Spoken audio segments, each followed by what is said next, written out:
Hello friends, তোমরা সবাই কেমন আছো? আশা করি খুব ভালো আছো। আমিও খুব খুব খুব ভালো আছি। সুস্মিতাস ব্লগে তোমাদের অনেক অনেক ওয়েলকাম এবং অনেক অনেক ভালোবাসা। চলো আজকে সন্ধেবেলা থেকে স্টার্ট করলাম ভিডিওটা। এখন হচ্ছে সন্ধেবেলা, তো সন্ধেবেলা থেকেই ভিডিওটা স্টার্ট করলাম। তো সুন্দর হয়ে রেডি হয়ে ভালো জামা কাপড় পরে সুন্দর করে সাজুগুজু করে নিয়েছি। এখন বেরাচ্ছি বলতে আমি, তোমাদের দাদা ভাই আর ছেলে তিনজনে বেরোচ্ছি। তোমাদের দাদা ভাই আমাদের একটু ঘুরতে নিয়ে যাবে, ওই আশেপাশেটা একটু ঘুরতে যাব বাইকে করে।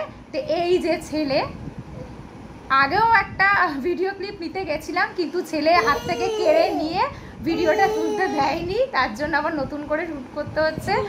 দেখো ছেলে আমার গলা পেলে আর এই ইন্টোটা পেলে ও যে কি করে হেসে একাকার কাণ্ডই দেখো। বাবা টাটা করো, টাটা করো, টাটা করো, আমরা যাচ্ছি, টাটা করো, টাটা টাটা টাটা করো, টাটা টাটা। কি হয়েছে? ও বাড়িতে আর থাকবে না, এবার বেরোবো, এগোনো যাক। ছেলেকে নিয়ে বেরিয়ে পড়েছি আমরা তাড়াতাড়ি, কারণ তোমরা দেখতেই পাচ্ছ যে ছেলে একদমই থাকছে না, তো বেরোনোর জন্য অস্থির। তো তাড়াহুড়ো করে ছেলেকে নিয়ে বেরিয়ে পড়েছি। এখন আমরা বিটি রোড দিয়ে যাচ্ছি সোদপুরের দিকে, পানিহাটির দিকে যাচ্ছি আমরা বিটি রোড দিয়ে। তো ছেলে তো কিছুতেই মানে থাকতে চাইছে না, কারণ ছেলে কতক্ষণে ঘুরবে, কতক্ষণে মানে লাইট দেখবে, এটা একটা খুব নেশা হয়েছে ওর। তো এই আরসালানের সামনে আমরা এখন দাঁড়িয়ে, আমরা যাব হচ্ছে পানিহাটিতে। তো আরসালানে উল্টো দিক দিয়েই যেতে হয়, পানিহাটি গঙ্গার পার, ওখানে একটা ইসকন মন্দিরও রয়েছে। তো আরসালানের অপোজিটের যে গলিটা, সেটা দিয়েই আমরা গেছিলাম। বেশ একটুখানি যেতে হয়, একদমই যে কাছে তা নয়, বেশ কিছুটা যেতে হয়। তো ছেলে তো কিছুতেই থাকতে চাইছে না, কারণ ও মানে এত আলো ওটাই ওর পছন্দ, ও অন্ধকার রাস্তায় থাকতে চায় না। তো দেখতে দেখতে পানিহাটি গঙ্গার ধারে চলে এসেছি। তো এখানে রোল, চাউমিন, বিভিন্ন খাবার দোকান, ফুচকা সবই ছিল। তো তোমাদের দাদাভাইয়ের পেটেও খিদে ছিল, আমারও ছিল খিদে। তো আমরা ওখান থেকে দুটো রোল অর্ডার করেছিলাম, দুটো রোল খেয়েছিলাম। খেয়ে অর্ডারটা আসতে একটু দেরিই হচ্ছিল, আর ছেলে তো থাকারই নয়, এবং আমাকে যে তোমাদের দাদাভাই রোল দিচ্ছে সেটাও ও গরমটা ধরে ফেলছে। তারপরে এলাম গঙ্গার পাড়ে। গঙ্গার পাড়ে দেখলাম যে গণেশ ঠাকুর ভাসান হচ্ছে এবং প্রসাদ বিতরণ করা হচ্ছিল। তারপরে আমরা যেতে যেতে প্রসাদ শেষও হয়ে গেছিলো। তো গণেশ ঠাকুর ভাসান হচ্ছিল, তো ছেলেকে নিয়ে আমি একটু এগিয়ে ভাসানটা দেখছিলাম।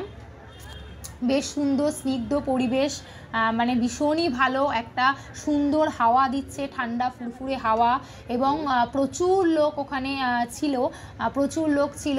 অনেকে মানে বয়স্করাও ছিল, আবার কম বয়সী তারাও ছিলেন, বাচ্চারা ছিলেন, মানে বাচ্চারা ছিল, মানে আমার ছেলের বয়সী অনেক বাচ্চাকেই ওখানে আমি দেখেছি, এবং ছেলে তো খুব খুশি মানে ছোটো ছোটো দিদিদের দেখে। তো ছেলেকে নিয়ে একটু বসেছিলাম এই গঙ্গার পাড়ে, সিঁড়িতেই সবাই বসেছিল। তা আমি আর তোমাদের দাদাভাইও একটু সিঁড়িতে বসেছিলাম। এবার লঞ্চ ফেরিঘাট থেকে বেরোচ্ছে, সেটা দেখলাম, দেখে একটুখানি ভিডিও ক্লিপ নিলাম, তোমাদের সাথে শেয়ার করলাম যে দেখো গঙ্গার ঘাট মানে লঞ্চ ঘাট থেকে লঞ্চ বেরোচ্ছে, এগুলোই দেখছিলাম বসে বসে। আর ছেলে তো এখন এতই দুষ্টু হয়েছে, কোথাও বসে থাকতে চায় না, সারাদিন হাঁটবে ঘুরবে, এরকম একটা ব্যাপার। আবার লঞ্চ ঘাটের দিকে লঞ্চ যাচ্ছে, ফেরিঘাটের দিকে আবার লঞ্চ ফেরত যাচ্ছে, সেই ভিডিও দেখলাম এবং সেই ভিউটাও তোমাদের সাথে শেয়ার করলাম। তারপরে ছেলের এখন এতই দুষ্টু হয়েছে, বাইকেও বসে থাকতে চায় না, বাইকেও উঠে দাঁড়িয়ে পড়ে, এবং কোনো জায়গায় বসালে সেখান থেকেও উঠে দাঁড়িয়ে পড়ে, ও কিছুতেই বসতে চায় না। তো তারপর আবার বাড়ি ফিরতে হবে সেই তাড়াটাও ছিল, আর তার জন্যে আবার দেখছিলাম কখন কি বেরানো যায়। তারপরে আরেকটু বসলাম,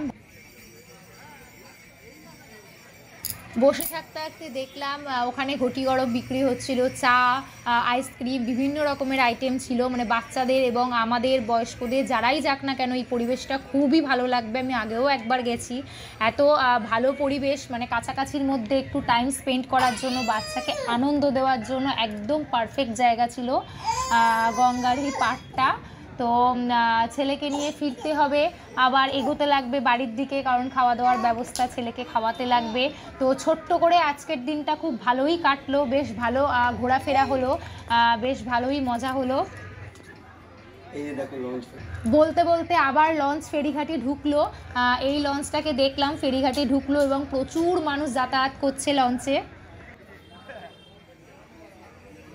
এই জাস্ট বাড়ি ঢুকলাম, মানে একটু রাতই হয়ে গেছে, কারণ দাদাভাই অফিস থেকে এলো, তারপরে বেরোলাম, এরম করতে করতে একটু রাতই হয়ে গেছে।